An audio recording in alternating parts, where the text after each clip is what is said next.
Hello दोस्तों, आप कैसे हैं। मैं उम्मीद करता हूं कि आप लोग अच्छे होंगे। तो दोस्तों चलिए आज अपने करंट अफेयर के सेक्शन को आगे बढ़ाते हैं और इसमें जो महत्वपूर्ण प्रश्न हैं उसे देखने के प्रयास करेंगे। दोस्तों जैसा कि आपको पता है कि 2025 में बहुत सारे एग्ज़ाम्स होने वाले हैं और इन सारे एग्ज़ाम्स के लिए करंट अफेयर का एक सबसे बड़ा रोल होता है जो आपके एग्ज़ाम्स में रिजल्ट को निर्धारित करता है। तो चलिए दोस्तों इसका पहला क्वेश्चन देखते हैं और इसे बताने के प्रयास करेंगे। यदि दोस्तों आपको इसका आंसर पता है तो अपने साथ एक नोटपैड और कलम लेकर बैठ जाएं और अपने आंसर को उसमें लिखते जाएं और आप अंत में चेक कर सकते हैं कि आपको इनमें से कितने सारे आंसर सही हुए हैं। अन्यथा दोस्तों इसका आंसर आप हमारे साथ देते चलेंगे। तो चलिए इसका पहला क्वेश्चन को देखते हैं। तो दोस्तों सबसे पहले हम लोग जो 14 अप्रैल को क्वेश्चंस जो पढ़े थे आज सबसे पहले उसको हम सब रिपीट एक रिवीजन कर लेते हैं कि हम लोगों ने क्या क्या पढ़े थे। उसके बाद दोस्तों आगे हम लोग सब 15 तारीख के जो करंट अफेयर है उसे हम लोग सब देखेंगे। तो दोस्तों देखिए 14 तारीख को हम लोग क्या क्या पढ़े थे। देखिए क्वेश्चन है कि ISSF जो विश्व कप ब्यूनस आयर्स 2025 में मेडल टैली में भारत को कौन सा पदक हासिल हुआ था। तो आप देख सकते दोस्तों दूसरा पदक हासिल हुआ था। ठीक है, उसके बाद अगला क्वेश्चन दोस्तों 31 मार्च 2025 के अंत में भारत में अक्षय ऊर्जा की कुल क्षमता स्थापित कितनी थी। ठीक आप देख सकते हैं कि 31 मार्च 2025 के अंत में भारत में अक्षय ऊर्जा की कुल स्थापित क्षमता कितनी थी। देख सकते हैं कि 220.10 गीगावाट थी। ठीक है, चलिए तो आगे देखते हैं और इसमें है देखिए दोस्तों अगला देख सकते हैं। ठीक है कि कॉन्स्टेंटाइन द फिलोसफर यूनिवर्सिटी द्वारा मानद जो कि डायरेक्टर की उपाधि किसे सम्मानित किया गया है। तो आप देख सकते थे किसे द्रौपदी मुर्मू को दिया गया था। उसके बाद दोस्तों देखते हैं कि पहली पंचायत उन्नति सूचकांक जो कि रिपोर्ट में शीर्ष प्रदर्शन करने वाले राज्यों की फ्रंट रनर पंचायतें में पहले स्थान पर कौन सा है। तो आप देख सकते हैं कौन है, गुजरात है। ठीक है, तो इस प्रकार से आप देख सकते हैं। तो देखिए दोस्तों अगला क्वेश्चन देख सकते हैं कि क्लोजल बायोसाइंसेज किस देश की बायोटेक कंपनी है जिसने डायर वुल्फ की विलुप्त प्रजाति को फिर से जीवित करने में सफलता प्राप्त की है। तो कहाँ की कंपनी है, तो अमेरिका की कंपनी थी। ठीक है, तो आप देख सकते हैं कि बताया जाए क्लोजल जो कि बायोसाइंसेज जो कि कंपनी कहाँ की, अमेरिका कंपनी है जिसने बायोटेक एक कंपनी है जिसने कि डायर वुल्फ की जो कि विलुप्त प्रजाति को फिर से जीवित करने में सफलता प्राप्त की है। ठीक है, तो चलिए अगला देते हैं कि तीसरी जो कि बिम्स्टेक कृषि मंत्री स्तरीय बैठक 2025 का आयोजन कहाँ पर की गई है। तो काठमांडू नेपाल में की गई है। इस चीज़ को देख लेंगे। उसको दोस्तों आगे देख सकते हैं कि अमूल साथ चीकू का संबंध किस राज्य से है जिससे कि GI टैग प्रदान किया गया है। तो इनका संबंध कहाँ से, गुजरात से। ठीक है, तो अमूल साथ जो कि चीकू का संबंध कहाँ से, गुजरात से है जिससे कि GI टैग प्रदान किया गया। उसके बाद दोस्तों देखते हैं कि भारत का पहला जो कि हिमालय जलवायु अनुसंधान केंद्र कहाँ स्थापित किया गया है। तो देख सकते हैं कहाँ पर, उधमपुर में किया गया। ठीक है, उसके बाद देख सकते हैं कि 2021 में फीफा महिला जो कि विश्व कप की मेज़बानी कौन सा देश करेगा। तो आप देख सकते हैं अमेरिका करेगा। ठीक है, तो इस प्रकार से देख सकते हैं। देखिए दोस्तों अगला क्वेश्चन देख सकते हैं। ठीक है कि अंतर्राष्ट्रीय जो कि मानव अंतरिक्ष उड़ान दिवस कब मनाया जाता है। तो 12 अप्रैल को मनाया जाता है। ठीक है, और उसके बाद अंतर्राष्ट्रीय सौर गठबंधन जो कि ISA के साथ देश की साझेदारी संरचना पर हस्ताक्षर करने वाला पहला अफ्रीकी देश कौन बना है। तो कौन बना है देश, तो मॉरिशस बना है। ठीक है, तो इस प्रकार से दोस्तों हमने 14 तारीख के जो करंट अफेयर पढ़े थे उसको हम लोग ने चलते चलते रैपिड रिवीजन कर दिए। ठीक है, तो चलिए हम लोग 15 अप्रैल का करंट अफेयर्स को पढ़ना शुरू करते हैं। तो देखिए दोस्तों 15 अप्रैल 2025 के करंट अफेयर को देखते हैं जिसमें हम 10 प्लस जो इम्पोर्टेंट MCQ के क्वेश्चंस को देखेंगे। ठीक है, तो चलिए इसका पहला क्वेश्चंस को देखते हैं। देखिए दोस्तों पहला क्वेश्चन है कि देख सकते हैं कि भारत और अफ्रीकी देशों के बीच समुद्री सहयोग पर मैरीटाइम एंगेजमेंट 2025 का बहुपक्षीय अभ्यास किस देश में शुरू हुआ। ठीक है, तो आप बता सकते हैं ऑप्शन है कि भारत है, मॉरिशस है, मेडागास्कर है या फिर तंजानिया है। तो आप इसके आंसर बताएंगे कि भारत और अफ्रीकी देशों के बीच समुद्री सहयोग पर जो कि मैरीटाइम एंगेजमेंट जो कि 2025 का बहुपक्षीय अभ्यास किस देश में शुरू किया गया है। तो आप इसका आंसर बताने के प्रयास करेंगे। देखिए दोस्तों ये है अगर दो पक्षीय अगर बात करें हम बहुपक्षीय अभ्यास की बात करते हैं यह कहाँ पर हुआ। तो तंजानिया में। कहाँ पर, तंजानिया में जो है इसकी जो कि अभ्यास शुरू हुई है। ठीक है, तो आप इस चीज़ को देख सकते हैं। ठीक है, तो चलिए की पॉइंट के माध्यम से इस पर देखने का प्रयास करते हैं। आइए देखिए दोस्तों, यहाँ आप देख सकते हैं, ठीक है, कि भारत और अफ्रीकी देशों के बीच जो कि समुद्री सहयोग पर मैरीटाइम एंगेजमेंट 2025 बहुपक्षीय अभ्यास तंजानिया में शुरू हुआ है। ठीक है, तो आप इस चीज़ को ध्यान में रख सकते हैं। दोस्तों, इस अभ्यास का आयोजन की बात करें हम तो भारतीय जो कि नौसेना और तंजानिया जो कि पीपुल्स डिफेंस फोर्स मिलकर कर रहे हैं। ठीक है, तो आप इस चीज़ को देख सकते हैं। दोस्तों, यह अभ्यास देख सकते हैं कि अफ्रीका इंडिया जो कि की मैरीटाइम एंगेजमेंट के नाम से इसे जाना जाता है। ठीक है, तो आप इसको देख सकते हैं। यह अभ्यास दोस्तों 13 अप्रैल से लेकर 18 अप्रैल तक चलेगा। ठीक है, तो इसमें और देखते हैं। देखिए दोस्तों, इसमें और बातें कही जा रही, ठीक है, कि इस अभ्यास का उद्देश्य क्या है। तो भारतीय आप देख सकते हैं कि आम जो कि समुद्री चुनौतियों के लिए सहयोगी और समाधान को विकसित करना है, इसका मेन उद्देश्य है। और इस अभ्यास में भारतीय नौसेना के जहाज जबकि INS और चेन्नई और INS केसरी, एक लैंडिंग शिप टैंक और INS सुनैना जो इसमें भाग ले रहे हैं। ठीक है, तो आप ये देख सकते हैं। दोस्तों, अभ्यास में कोमोरोस, जिबूती, केन्या और मेडागास्कर, मॉरिशस, मोजाम्बिक, सेशेल्स, दक्षिण अफ्रीका सहित कई अफ्रीकी जो देश इसमें भाग ले रहे हैं।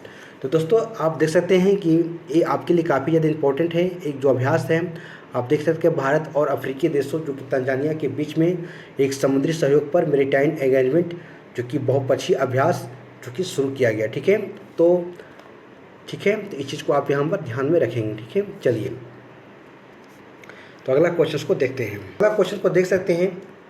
क्वेश्चन है कि खुबानी फूल उत्सव 2025 का आयोजन कहाँ पर किया गया। ठीक है, तो आप देख सकते हैं कि खुबानी फूल उत्सव 2025 का जो आयोजन है कहाँ पर किया गया है। तो ऑप्शन है उत्तराखंड में, लद्दाख में, हिमाचल प्रदेश या फिर सिक्किम में। तो आप इसके आंसर बताने के प्रयास करेंगे कि खुबानी फूल उत्सव, ठीक है, खुबानी फूल उत्सव 2025 का आयोजन कहाँ पर किया गया है। तो ऑप्शन उत्तराखंड में, लद्दाख में, हिमाचल प्रदेश में या फिर सिक्किम में। तो आप इसके आंसर बताने के प्रयास करेंगे। देखिए दोस्तों, बातें हो रही है खुबानी फूल उत्सव की बातें हो रही है, तो यह जो है कहाँ पर, लद्दाख में मनाया गया। ठीक है, आप देख सकते हैं कि लद्दाख में जो है खुबानी फूल उत्सव का आयोजन किया गया है। ठीक है, तो इस चीज़ को आप यहाँ ध्यान में रखेंगे। आइए थोड़ा की पॉइंट के माध्यम से देख सकते हैं। देखिए दोस्तों, यहाँ पर बातें हो रही है कि लद्दाख में खुबानी फूल उत्सव 2025 का शुरू हुआ, जिसकी कि चुल्ली मैंडो के नाम से इसे जाना जाता है। ठीक है, आप देख सकते हैं। ठीक है, यहाँ पर चुल्ली मैंडो के नाम से जाना जाता है।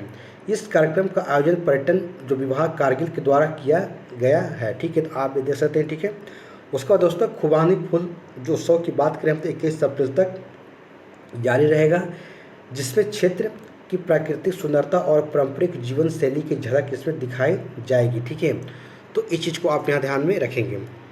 दोस्तों, अगर इसमें और बात करें हम देख सकते हैं। ठीक है, कि लद्दाख में जो कि आप जैसे कि लद्दाख में लोसार जो कि लद्दाखी नवपर्वस और हेमिस और चसेतु माथे नांगरंग उत्सव और साका दावा और दोसमोची लद्दाख महोत्सव और प्योंग तसे दो उत्सव भी मनाया जाता है। तो दोस्तों, इन सारे जो आप देख सकते हैं कि जो उत्सव हैं ये सारे के सारे लद्दाख में मनाए जाते हैं। तो आप इनमें से कुछ इंपॉर्टेंट आप याद रख लीजिएगा, जैसे कि लोसार हो गया, हेमिंग हो गया, साका दावा हो गया। ठीक है, और इस प्रकार से आप इन चीज़ को याद रख सकते हैं। ठीक है, जो आपके एग्जाम्स में काफ़ी ज़्यादा इंपॉर्टेंट हो जाते हैं। ठीक है, जैसे कि लोसार को आप याद रख सकते हैं, कि हेमिस को याद रख सकते हैं और साका दावा, तो ये आप जो है कुछ इंपॉर्टेंट है, आप इसको याद रख लीजिएगा।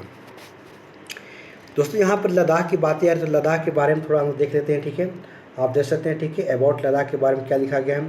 जैसे राजधानी की बात लेह हो गया। ठीक है, राज्यपाल यहाँ के उपराज्यपाल कौन है, तो BD मिश्रा है, क्योंकि केंद्र शासित प्रदेश है तो यहाँ पर उपराज्यपाल ही होंगे, तो BD मिश्रा है। ठीक है, उसके बाद केंद्र शासित प्रदेश कब बना था, ये याद रखिएगा, 31 अक्टूबर 2019 को केंद्र शासित प्रदेश बना था। ठीक है, उसके बाद दोस्तों यहाँ पर कुछ प्रमुख झील है आप देख सकते हैं, जैसे कि प्योंग तसे झील है, तसे मोरेली झील है और तसे कार झील है। ठीक है, तो इस प्रकार के कुछ जो है जो आपको इम्पोर्टेंट है एग्जाम्स के लिए, तो आप इसको याद रखेंगे। ठीक है, तो चलिए अगला क्वेश्चन को देखते हैं।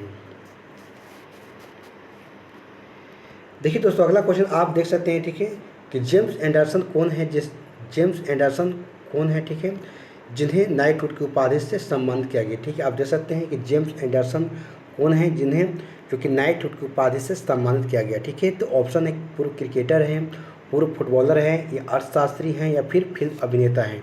तो आप बताने के प्रयास करेंगे, जल्दी से इसका आंसर देंगे। ठीक है, कि जेम्स एंडरसन कौन है। ठीक है, जिन्हें कि नाइटहुड की उपाधि से सम्मानित किया गया। ठीक है, तो ऑप्शन है पूर्व क्रिकेटर है, पूर्व फुटबॉलर है, अर्थशास्त्री हैं या फिर फिल्म अभिनेता है। तो आप जल्दी से इसका आंसर बताने के प्रयास करेंगे। ठीक है, चलिए तो देखिए दोस्तों, अगर बात करें हम जेम्स एंडरसन की बात करें हम, तो यह कौन है? तो यह एक पूर्व क्रिकेटर है जिन्हें कि नाइटहुड की उपाधि से इन्हें सम्मानित किया गया है। ठीक है, तो इस चीज़ को आप याद रखिएगा। ठीक है, चलिए देखिए दोस्तों, कुछ की पॉइंट दिए गए हैं, आप इनको भी ध्यान में रखेंगे। ठीक है, जैसे इंग्लैंड के पूर्व जो कि तेज गेंदबाज जो कि जेम्स एंडरसन को नाइटहुड की उपाधि से सम्मानित किया गया। ठीक है, और एंडरसन इंग्लैंड के 13वें क्रिकेटर है जो खेल में योगदान देने के लिए नाइटहुड की उपाधि से सम्मानित हुए हैं। ठीक है, और उन्होंने इंग्लैंड क्रिकेट टीम के लिए 188 टेस्ट और 194 वनडे और 19 अंतर्राष्ट्रीय और T20 मैच खेले हैं, जिनमें से उन्होंने बात करें हम तो 704, 269 और 18 विकेट इन्हें चटकाए हैं। ठीक है, तो इन सारे बातों को आपको याद रखना है। देखिए दोस्तों, इसमें और कुछ बात लिखी गई है कि जुलाई 2024 में अगर बात करें हम तो 42 वर्ष की उम्र में अंतर्राष्ट्रीय क्रिकेट से इन्होंने संन्यास भी ले लिए हैं। ठीक है, तो इस चीज़ को आप ध्यान में रखेंगे। देखिए दोस्तों, बातें यहाँ पर हो रही है नाइटहुड की, तो नाइटहुड के बारे में थोड़ा हम देखने का प्रयास करेंगे क्या है। देखिए दोस्तों, जैसे ब्रिटिश बात के राजा रानी किसी व्यक्ति को उसके विशेष योगदान या देश के प्रति सेवा के लिए इसे दिया जाता है। ठीक है, तो आप इसको ध्यान में रखेंगे। दोस्तों, यह उपाधि प्राप्त करने वाले व्यक्ति अपने नाम के आगे सर लगाता है। ठीक है, तो आप देख सकते हैं, और कई प्रसिद्ध भारतीयों को भी नाइटहुड की उपाधि से सम्मानित किया गया। ठीक है, तो इस चीज़ को आप यहाँ ध्यान में रखेंगे। देखिए दोस्तों, इसमें और बातें बताई गई है। ठीक है, देख सकते हैं कि जैसे आप देख सकते हैं कि रवींद्रनाथ टैगोर हो गया, क्योंकि जलियांवाला बाग हत्याकांड के बाद इन्होंने 1919 में क्या किए थे, ये नाइटहुड की उपाधि को लौटा दिए थे। ठीक है, और उसके बाद दोस्तों रतन टाटा और सुनील भारती मित्तल को भी यह सम्मान दिया गया है। तो दोस्तों, आपको इन सारे बातों को भी याद रखना है, क्योंकि आपके एग्ज़ाम्स के ये सारे क्वेश्चंस जो हैं हो सकता है आपके ऑप्शन में दे दिया जाए। ठीक है, तो आप वहाँ से आसानी से उसको जो है आप उसको छांट सकते हैं। ठीक है, तो चलिए अगला क्वेश्चन को देखते हैं। देखिए दोस्तों, अगला क्वेश्चन आप देख सकते हैं, यहाँ पर यह क्वेश्चन है। ठीक है, कि स्काई वर्ल्ड एयरपोर्ट अवार्ड 2025 की बातें हो रही है, सर्वश्रेष्ठ एयरपोर्ट का अवार्ड किसे दिया गया। ठीक है, तो आप देख सकते हैं जो कि स्काई ट्रैक्स की बात हो रही है, वर्ल्ड एयरपोर्ट अवार्ड 2025 में सर्वश्रेष्ठ एयरपोर्ट का अवार्ड किसे दिया गया है। ठीक है, तो ऑप्शन है हमाद इंटरनेशनल एयरपोर्ट जो कि दोहा कतर में है, या फिर सिंगापुर चांगी एयरपोर्ट सिंगापुर में है, या फिर टोक्यो इंटरनेशनल एयरपोर्ट जो कि हानेडा जापान में है, या फिर IGI एयरपोर्ट नई दिल्ली में। ठीक है, इंदिरा गांधी एयरपोर्ट की बातें हो रही है, नई दिल्ली में, तो आप इसके आंसर बताने के प्रयास करेंगे। तो देखिए दोस्तों, यहाँ पर बातें हो रही है sky tracks world airport award 2025 में की बात हो रही है, सर्वश्रेष्ठ अगर एयरपोर्ट की बात करें हम तो यह किसे दिया गया है, तो सिंगापुर चांगी एयरपोर्ट सिंगापुर को यह दिया गया। तो आप याद रखेंगे। ठीक है, सिंगापुर चांगी एयरपोर्ट सिंगापुर को जो है यह अवार्ड दिया गया। ठीक है, तो इस चीज़ को आप ध्यान में रखिएगा। तो दोस्तों, यहाँ पर थोड़ा की पॉइंट के माध्यम से देखने का प्रयास करेंगे। हम सब देख सकते हैं कि sky tracks world airport award समारोह में अगर बात करें हम तो 9 अप्रैल 2025 को स्पेन की राजधानी मैड्रिड में हुआ। और इस पर बात करें दोस्तों, तो यह रैंकिंग ग्राहकों की संतुष्टि, बुनियादी ढांचे, सेवाएं और नवाचार उत्कृष्ट प्रदर्शन को दर्शाती है। ठीक है, तो दोस्तों देख सकते हैं कि विश्व के शीर्ष अगर देखा जाए 3 जो कि हवाई अड्डे हैं, आप देख सकते हैं जो दिया गया, जिसमें कि देख सकते हैं। ठीक है, कि सिंगापुर चांगी एयरपोर्ट जो कि 13वीं बार स्थान पर रहा। ठीक है, देख सकते हैं। उसके बाद दोस्तों आगे और दिए गए हैं, इसमें देख सकते हैं। ठीक है, देख सकते हैं कि Hamad international airport Doha Qatar में है, जो कि मिडिल ईस्ट का सर्वश्रेष्ठ एयरपोर्ट है। ठीक है, तो आप इन सारे बातों को यहाँ ध्यान में रखेंगे, जो आपके एग्जाम के लिए काफ़ी इंपॉर्टेंट है। ठीक है, तो चलिए अगला क्वेश्चन को देखते हैं। देखिए दोस्तों, अगला क्वेश्चन देख सकते हैं। ठीक है, महाराष्ट्र सरकार ने खुलदाबाद का नाम बदलकर क्या कर दिया गया। ठीक है, तो आप देख सकते हैं कि महाराष्ट्र सरकार ने खुलदाबाद का नाम बदलकर क्या कर दिया है। ठीक है, तो ऑप्शन है शिवाजी नगर, संभाजी नगर, या फिर रत्नापुर, या फिर अंबेडकर नगर। तो आप इसके आंसर बताने के प्रयास करेंगे। ठीक है, महाराष्ट्र सरकार ने खुलदाबाद का नाम बदलकर क्या कर दिया। ठीक है, तो देखिए दोस्तों, बात करें हम तो रत्नापुर जो कि महाराष्ट्र सरकार ने खुलदाबाद के नाम बदलकर रत्नापुर कर दिया है। ठीक है, तो आप इस चीज़ को याद रखिएगा। ठीक है, चलिए देखिए दोस्तों, अगर यहाँ पर की पॉइंट के माध्यम से देखें तो महाराष्ट्र सरकार ने संभाजी नगर जिले में जो कि स्थित जो कि खुलदाबाद शहर का नाम बदलकर ऐतिहासिक नाम जो कि रत्नापुर करने की घोषणा कर दिया। ठीक है, तो आप देख सकते हैं। और महाराष्ट्र सरकार शिवाजी महाराज और उनके बेटे छत्रपति संभाजी महाराज के इतिहास और विरासत का सम्मान करने के लिए खुलदाबाद में एक स्मारक में विकसित करने की योजना बना रही है। ठीक है, तो आप इस बातों को ध्यान में रखेंगे। ठीक है, कि महाराष्ट्र सरकार ने खुलदाबाद का नाम बदलकर क्या कर दिया है, तो रत्नापुर कर दिया है। ठीक है, तो इस चीज़ को ध्यान में रखेंगे। चलिए तो आगे देखते हैं। और देखिए दोस्तों, यहाँ पर बात हो रही है कुछ हाल में जो बदले गए, कुछ रिसेंट में जो चेंज किए गए नेम, तो उनके बारे में देखेंगे। देख सकते हैं कि औरंगजेबपुर जो कि उत्तराखंड में है, और इससे आप देख सकते हैं कि जो कि शिवाजी नगर इसे कर दिया है। ठीक, उसके बाद देखते हैं दोस्तों कि गाजीवाली जो उत्तराखंड में था, इसको नाम आर्यनगर कर दिया गया है। और खानपुर उत्तराखंड में जिसे श्री कृष्णपुर कर दिया गया है। और करीमगंज जिला जो कि असम में, जिससे बदलकर श्री भूमि कर दिया गया। तो दोस्तों ये भी आपके काफ़ी ज़्यादा इम्पोर्टेंट है, तो आप इस बातों को भी याद रखेंगे। ठीक है, तो चलिए आइए देखिए दोस्तों, यहाँ देख सकते हैं अगला क्वेश्चन है। ठीक है, कि कोरियोग्राफर कुमुदिनी लखिया का निधन हो गया। ठीक है, और इसे उन्हें की बात करें किस वर्ष पद्म विभूषण दिया गया था। ठीक है, तो आप देख सकते हैं कि कोरियोग्राफर की बात करें जो कि कुमुदिनी लखिया का निधन हो गया। ठीक है, और उन्हें किस वर्ष पद्म विभूषण दिया गया था। ठीक है, तो आप ये बताने के प्रयास करेंगे। ठीक है दोस्तों, देख सकते हैं कि 2019 में, 2020 में, 2023 में या फिर 2024 में।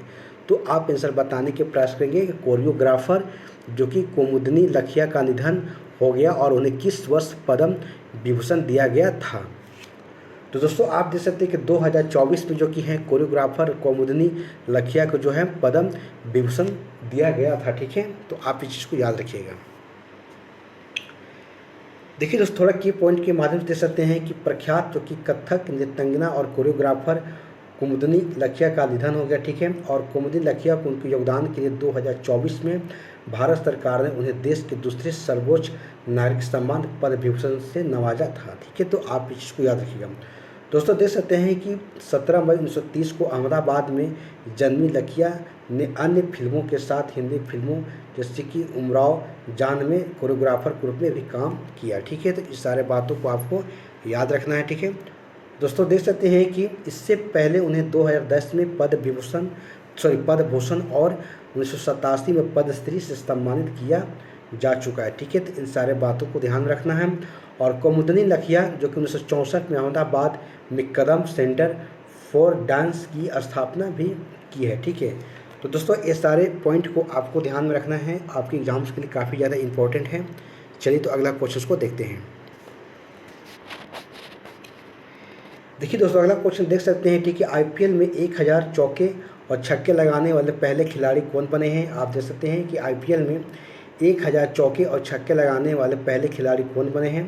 तो आप इसके आंसर बताने के प्रयास करेंगे। ऑप्शन है रोहित शर्मा है, विराट कोहली है, शिखर धवन है या फिर डेविड वार्नर है। तो आप जल्दी से बताने के प्रयास करेंगे। देखिए दोस्तों, बातें हो रही है कि आईपीएल में 1000 चौके और छक्के लगाने वाले पहले खिलाड़ी की बात करें हम, तो कौन बने हैं, तो विराट कोहली बने। कौन, तो विराट कोहली बने हैं। ठीक है, तो आईपीएल में 1000 चौके और छक्के लगाने वाले पहले खिलाड़ी बने हैं। ठीक है, तो आप नाम याद रखिएगा। ठीक है, चलिए दोस्तों, यहाँ पर थोड़ा की पॉइंट के माध्यम से देख सकते हैं आप कि अगर बात करें हम कोहली को, तो आईपीएल इतिहास में पहले ऐसे खिलाड़ी हैं जिन्होंने मिलाकर 1000 बाउंड्रीज और चौके छक्के का आंकड़ा पार किया। ठीक है, तो विराट कोहली दोस्तों 721 मैच और 279 छक्के आप दे सकते हैं। ठीक है, 721 चौके की बात हो रही है और 279 छक्के की बात हो रही है। टोटल देखा जाए तो यहाँ आप देख सकते हैं कि 1000 इन्होंने बाउंड्रीज किए हैं। ठीक है, तो इस प्रकार से आप जो है विराट कोहली के बारे में इस सारे बातों को याद रखेंगे। ठीक है, तो चलिए दोस्तों अगला क्वेश्चन देख सकते हैं। ठीक है, कि भारतीय वायुसेना के किस विमान से लंबी दूरी में ग्लाइड बम जो कि गौरव का परीक्षण किया गया, ठीक है। तो आप देख सकते हैं ऑप्शन है मिराज है, मिग है, सुखोई 30 MKI है या फिर राफेल है। तो आप इसके आंसर बताने के प्रयास करेंगे, ठीक है, कि भारतीय वायुसेना के किस विमान से लंबी दूरी के ग्लाइड बम गौरव का परीक्षण किया गया है, ठीक है। तो ऑप्शन है मिराज है, मिग है, सुखोई है, 30 MKI या फिर राफेल है। तो आप इसका आंसर बताने के प्रयास करेंगे। देखिए दोस्तों, यहाँ पर बात करें सुखोई 30 MKI की, ठीक है। तो इसके द्वारा जो है आप देख सकते हैं, ठीक है, कि जो ग्लाइडेड बम है गौरव का परीक्षण किया गया, ठीक है। तो चलिए इसको थोड़ा की पॉइंट के माध्यम से और देखते हैं। देखिए दोस्तों, यहाँ देख सकते हैं, ठीक है, कि रक्षा अनुसंधान और विकास संगठन DRDO की बातें हो रही है ने 8 अप्रैल से लेकर 10 अप्रैल के बीच अगर बात करें हम, तो भारतीय वायुसेना के सुखोई 30 MKI विमान से लंबी दूरी के ग्लाइडेड बम जो कि गौरव का परीक्षण किया, ठीक है। तो इस चीज़ को आप ध्यान में रखेंगे। उसके बाद दोस्तों देख सकते हैं कि इस परीक्षण में गौरव बम ने लगभग 100 किलोमीटर की दूरी पर स्थित लक्ष्यों को अत्यंत सटीकता के साथ इसको भेदा, ठीक है। दोस्तों यहाँ पर आप देख सकते हैं कि डिफेंस से संबंधित यहाँ सारी बातें की जा रही है, DRDO के भी यहाँ नाम आ रहा है, ठीक है। तो आप यहाँ पर अच्छे से ध्यान में रखेंगे, ठीक है। चलिए अगला क्वेश्चन को देखते हैं।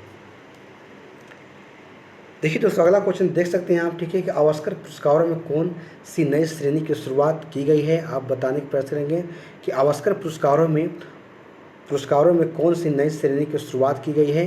तो आप देख सकते हैं ऑप्शन है कि बेस्ट स्पेशल इफेक्ट, या B option best screenplay, और C option best background score, या डी ऑप्शन है कि बेस्ट स्टंट डिजाइन। तो आप इसके आंसर बताने के प्रयास करेंगे कि ऑस्कर पुरस्कारों में कौन सी नई श्रेणी की शुरुआत की गई है, ठीक है।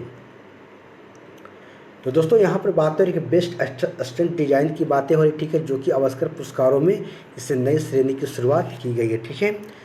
तो चलिए थोड़ा की पॉइंट के माध्यम से देख लेते हैं इसमें। देखिए दोस्तों, बातें हो रही है कि academy of the motion pictures art and science ने ऑस्कर पुरस्कारों की संरचना में नई सर्वश्रेष्ठ स्टंट डिजाइन की शुरुआत की है, ठीक है। उसके बाद दोस्तों देख सकते हैं कि सन 2028 में आयोजित होने वाले 100वें ऑस्कर से इसकी शुरुआत की जाएगी, ठीक है, ध्यान रखिएगा। ऑस्कर पुरस्कार वर्तमान में 24 क्षेत्रों में प्रदान किया जाता है, और ऑस्कर अवार्ड की अगर देखा जाए अकादमी अवार्ड भी इसे बोला जाता है, ठीक है। तो इन सारे बातों को ध्यान में रखेंगे। और दोस्तों देखेंगे, ठीक है, कि यह संयुक्त राज्य अमेरिका की academy of motion pictures art and science के द्वारा इसे हर साल दिया जाता है, ठीक है। तो दोस्तों यहाँ पर ऑस्कर पुरस्कारों की बातें हो रही, ठीक है, और इनकी एक नई श्रेणी में आप देख सकते हैं कि बेस्ट स्टंट डिजाइन को भी इसमें जोड़ा गया, ठीक है। और इस सारे बातों को आप ध्यान रखेंगे जो ऑस्कर से संबंधित है, ठीक है। चलिए देखिए दोस्तों, अगला क्वेश्चन देख सकते हैं कि यूनिवर्सिटी ग्रांट कमीशन UGC की बातें हो रही कि चेयरमैन कौन बने हैं, ठीक है। आप देख सकते हैं कि यूनिवर्सिटी ग्रांट कमीशन UGC के चेयरमैन कौन बने रहे, ठीक है। तो ये बातें हो रही, ठीक है। तो दोस्तों ऑप्शन है कि मोहसिन नकवी हैं, सीमा अग्रवाल हैं, डॉक्टर मोहन राजन है, या फिर विनीत जोशी है। तो आप बताने के प्रयास करेंगे, ठीक है। चलिए तो दोस्तों यहाँ पर बातें हो रही कि यूनिवर्सिटी ग्रांट कमीशन UGC के चेयरमैन कौन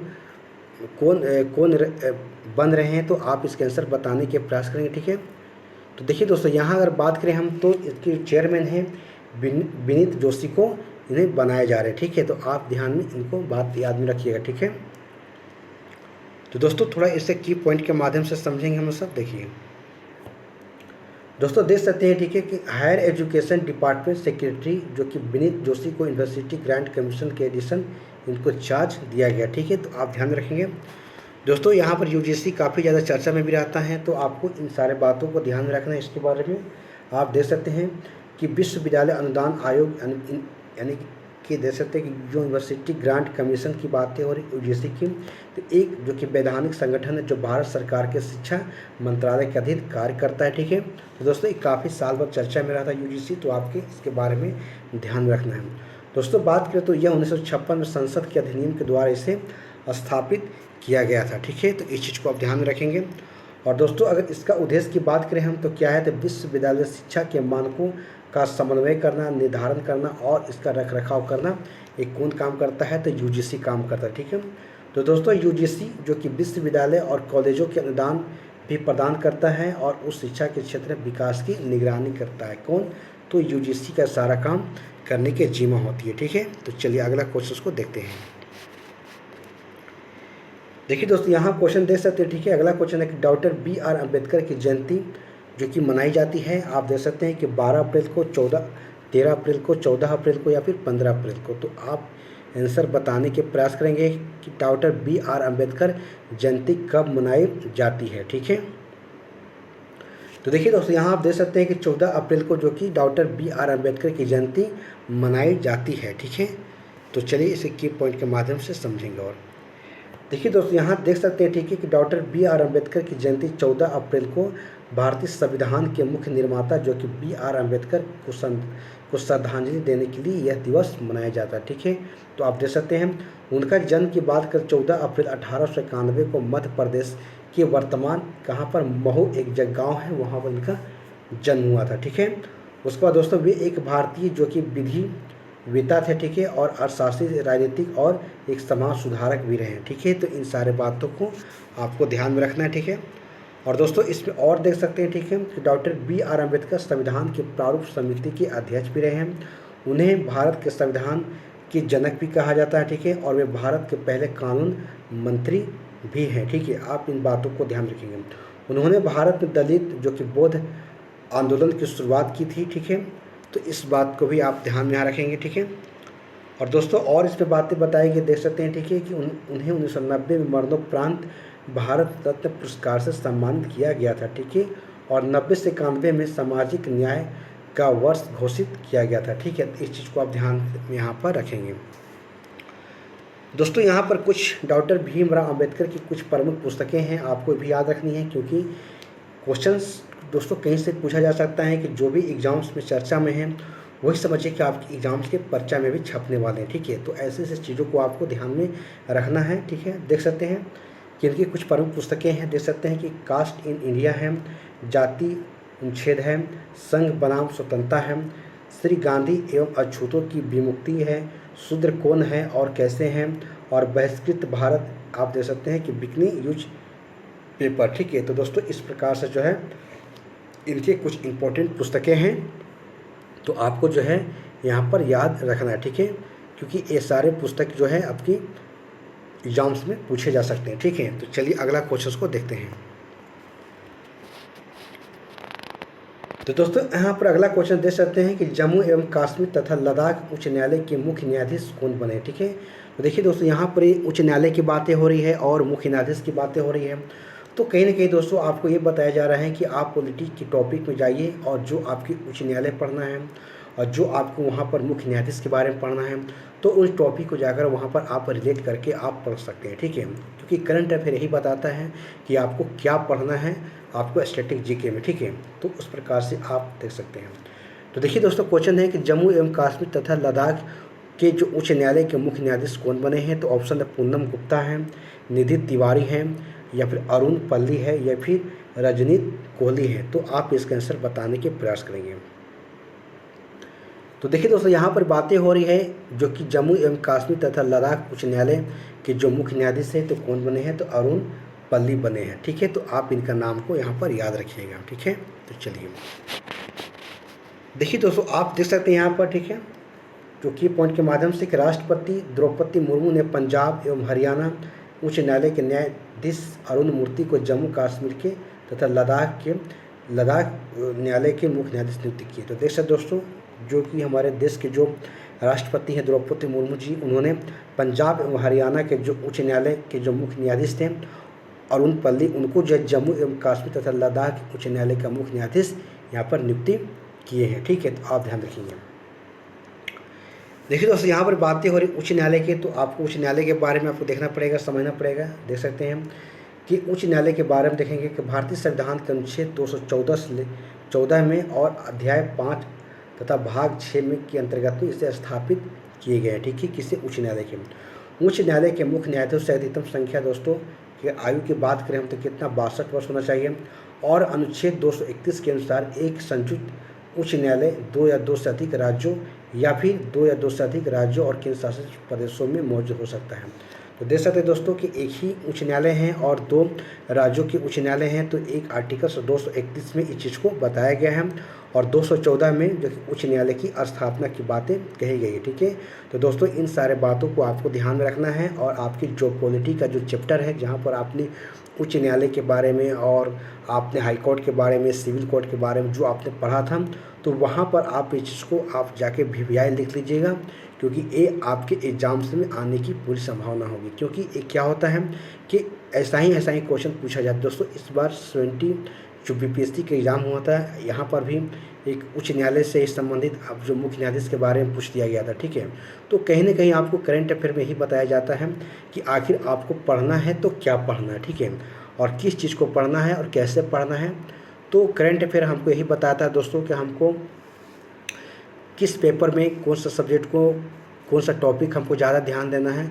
तो उन सारे चीज़ों को जो आपको जो है करंट अफेयर्स के माध्यम से आपको मिलेंगे। ठीक है, तो दोस्तों आज हमारा यहीं पर करंट अफेयर्स समाप्त होता है। और यदि वीडियो अगर आपको अच्छी लगी हो तो इसे आप बार बार देखिएगा। ठीक है, तो फिर आपको कल आपसे फिर एक नए करंट अफेयर्स के साथ मुलाकात होगी। तब तक के लिए जय हिंद, जय भारत।